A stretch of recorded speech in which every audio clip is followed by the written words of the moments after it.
The book is locked tight with no visible keyhole, only an oval recess in the cover's mouth.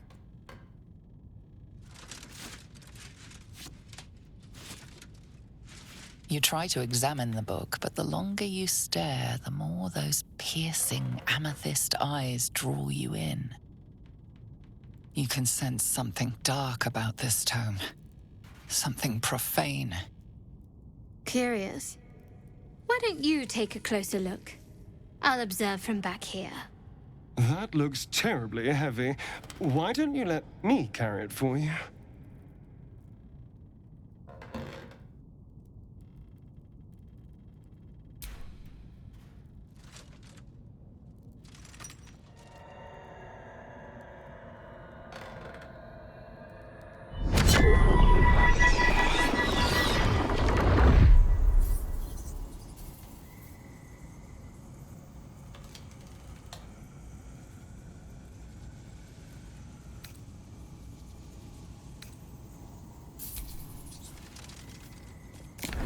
Excellent.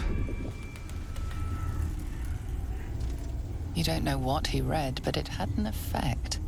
His eyes are hungry, but pained.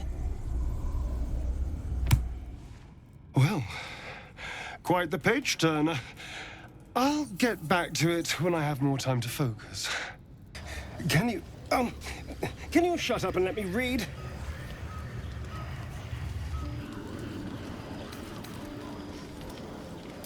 No, I won't kill them. Well, maybe Shadowheart. I can't. I won't. No! Stop! Let me go! Hello.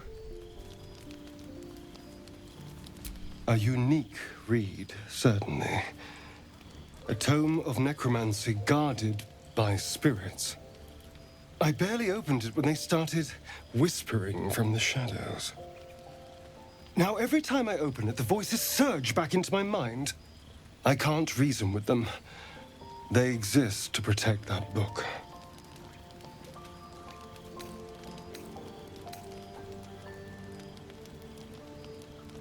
I don't know.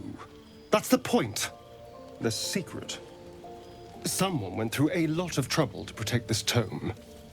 It has to be something more than a book of cantrips. Still, I doubt this will help us with our parascience. Maybe it's better to put it aside for now.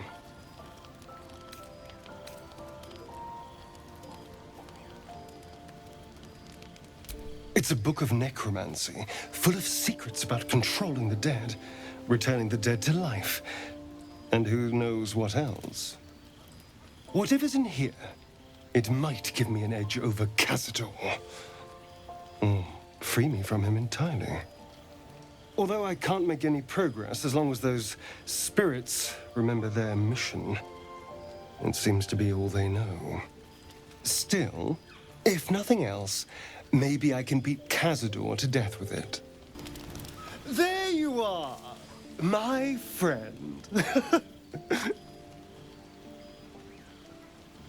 Are you now? Don't make promises you can't keep, darling. Thankfully, I've had my needs met this evening. I found a bear. He took a little of my blood. I took all of his.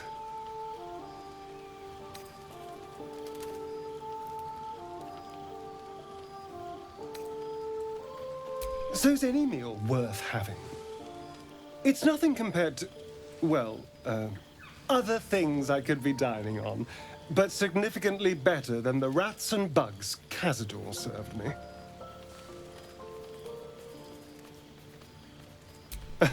It was exactly as appetizing as you'd think. Still, that was the past.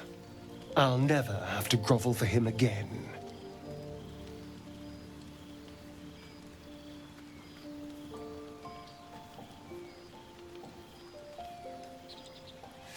Exactly. I can be better than him. Stronger. More powerful. More... Oh. You meant be kinder. Pet bunnies, that sort of thing. I've no objection to being nice, of course, once I have the power to bend others to my will.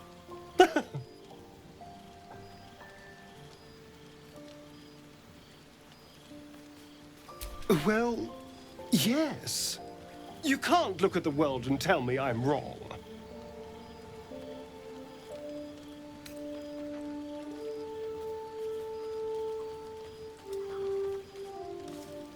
Oh, I hope so. A little corruption sounds fun. I spent centuries as the victim of a corrupt man. It was the mind flayers that plucked me away from that. They gave me a gift. The strength to take my own freedom. I'm embracing this power. You should too. Why are you here? I sent you to Zevlor. What?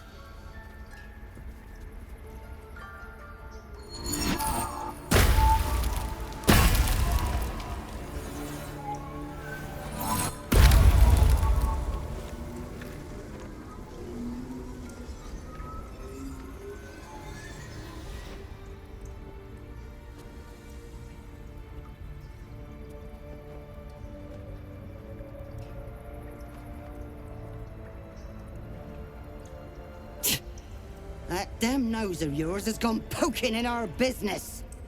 Mistress Olladin, I can explain. Shh. No need. It couldn't be helped. Kagha! What is the meaning of this? You think yourself quite the spy, don't you? Go on, tell him.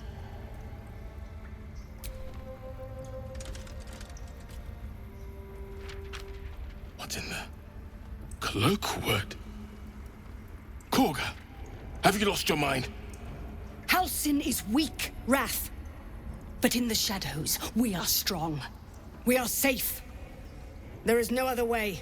You and Halsin welcome untouchables to your midst. You defile the grove for the sake of harmony. Olladin speaks truth. Who among you disagrees? Who would see this grove in ruin?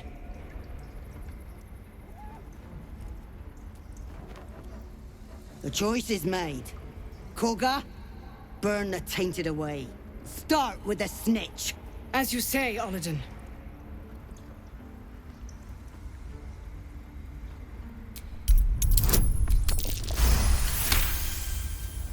No. You twist the teachings. In harmony, we perish. In shadow, we are pure. Kagha's voice breaks and her lips tremble. She heard reason in your words.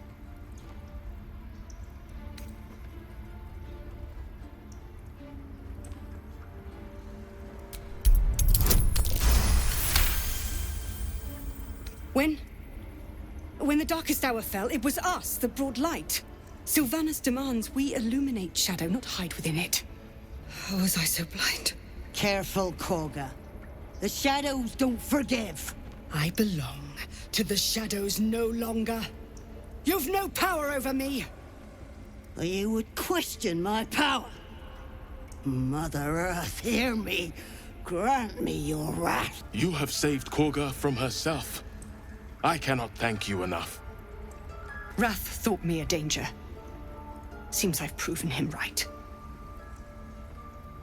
I endangered a child. I betrayed the Sekul's trust. We will stop the right and I will stand trial.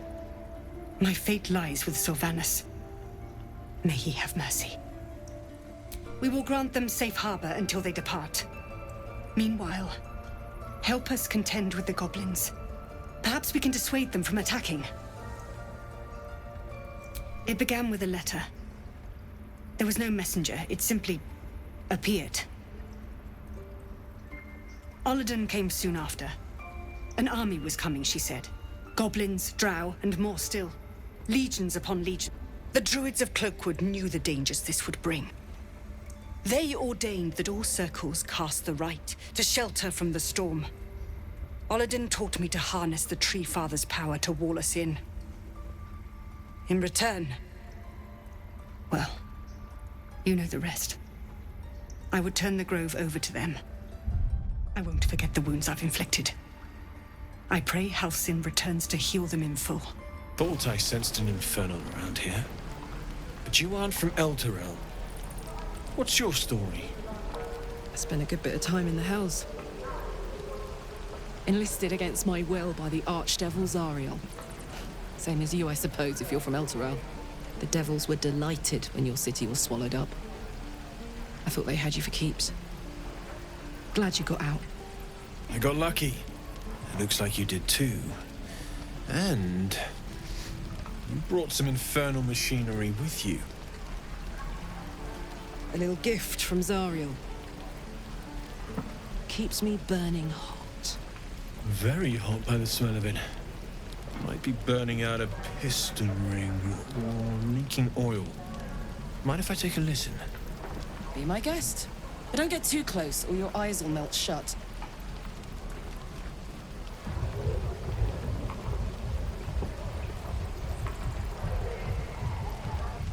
Phew! You really are burning up. Whoever put that engine together tried to house metallogized Demono valves inside a Ragnak's alloy casement. Very risky. I might be able to help. I'd need infernal iron. And a prayer that my hammer will survive the work. That thing isn't meant to operate outside of Ernest. I'm not sure how much longer it'll keep running the way it's going. Will you be able to turn down the temperature a little? Worried I'm gonna go in for a handshake and singe someone's arm off one of these days. I'd worry about surviving the night first. But help one, help both. If we can cool you off, it'll stabilize your engine and allow you to touch whomever you please. Hey, soldier. I think we picked up some of that infernal iron already. What say you? Should I give it to him? Please let this work. The weight of it. And that blaze of chaos. Can't imagine this where my heart should be. Must be quite the experience. Give me just a moment.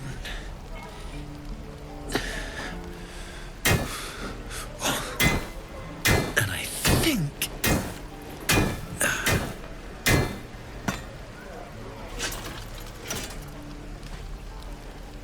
There. You'll have to install it, I'm afraid. I don't think there are thick enough gloves in all the realms to protect from that kind of heat.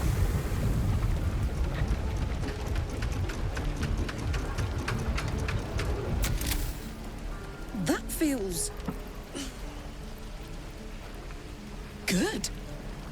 I'm still burning hot as hell's hole, but I feel less... changeable. Cheers, mate. Pleasure.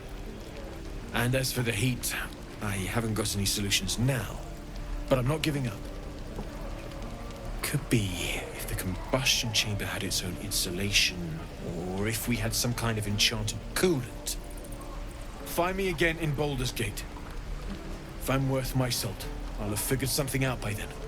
Take care, Karlak. And hopefully the next time I see you, I'll have something promising to report. Pocket any infernal iron you find along the way, I'm told the druids have stopped their damn chanting. What happened?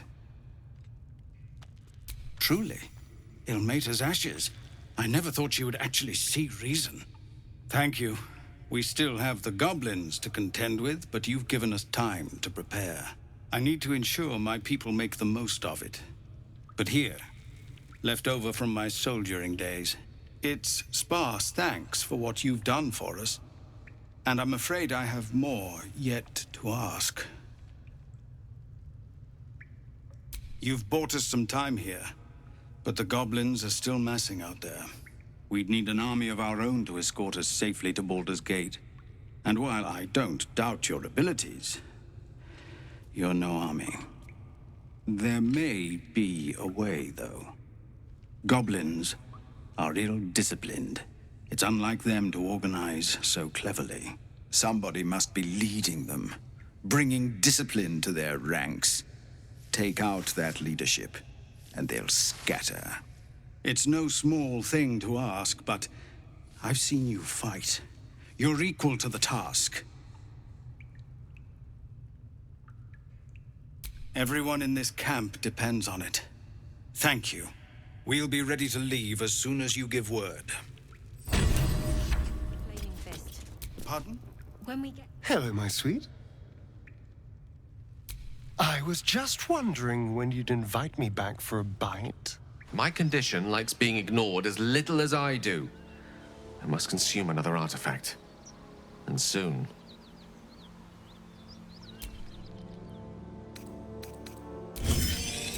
Thank you.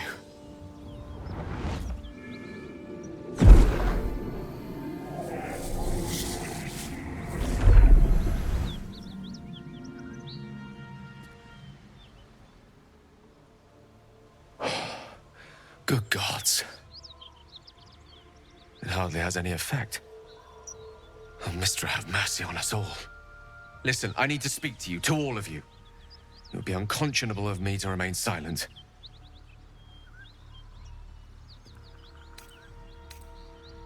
I might just be about to remedy that. You have to know who I was. You have to know who I really am. What I am is a walking shadow of the promise I once held. I'm what one might call a wizard prodigy, who from an early age could not only control the weave, but compose it, much like a musician or a poet. Such was my skill that it earned me the attention of the mother of magic herself, the Lady of Mysteries, the goddess Mystra.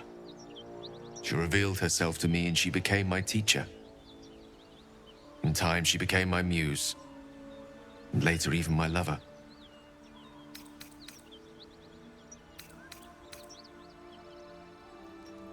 Oh, yes.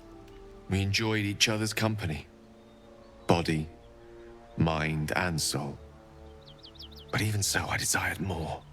You see, no matter how powerful a wizard we mortals can become, we never scratch more than the surface of the weave. Mystra keeps us in check. There are boundaries she doesn't let us cross, yet every time I was with her, I stood on the precipice, gazing into the wonders that lay beyond. I sought to cross her boundaries.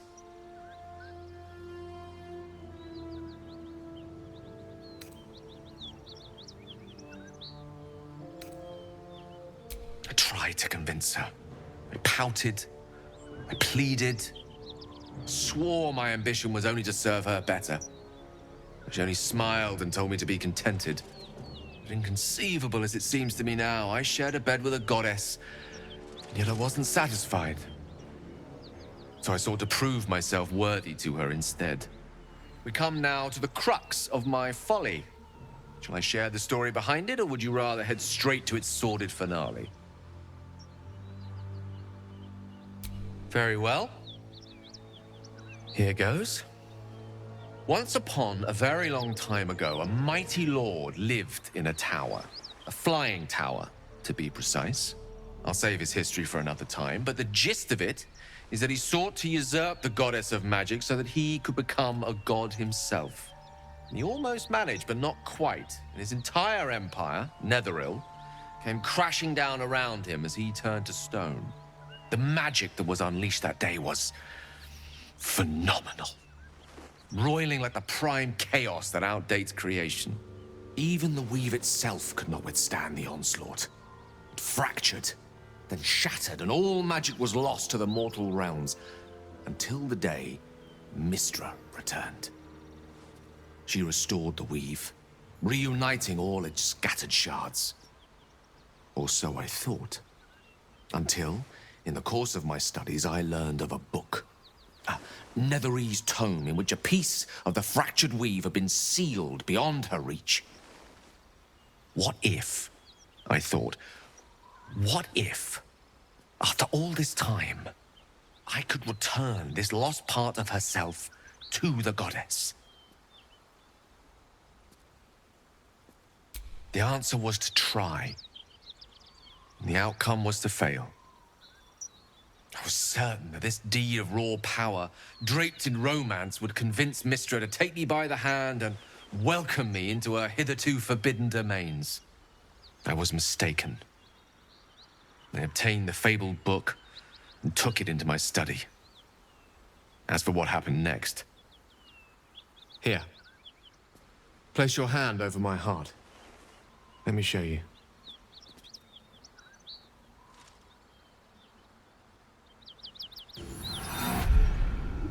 You feel the tadpole quiver as you realize Gale is letting you into the dark. You see through Gale's eyes, staring down the corridors of a dread memory.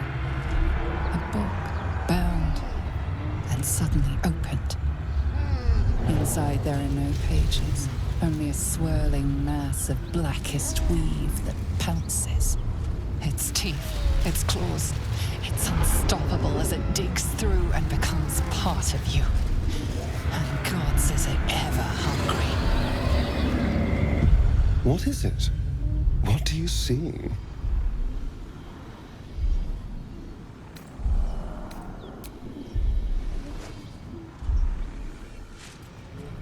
Terrifying, isn't it? And that is only the beginning.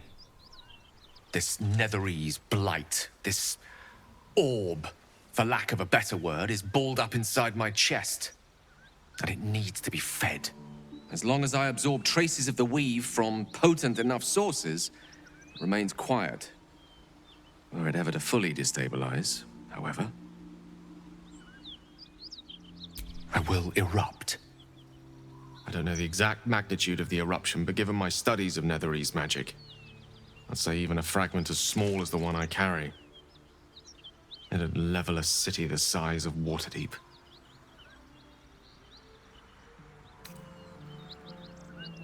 I know. All of this.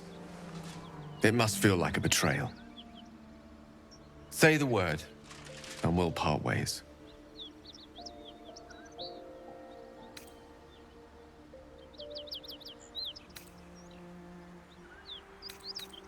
You'd have us debate that Netherese Jack-in-the-Box should be a blip on the horizon by now. I'm in two minds. And frankly, don't care a great deal. Either decision is fine by me.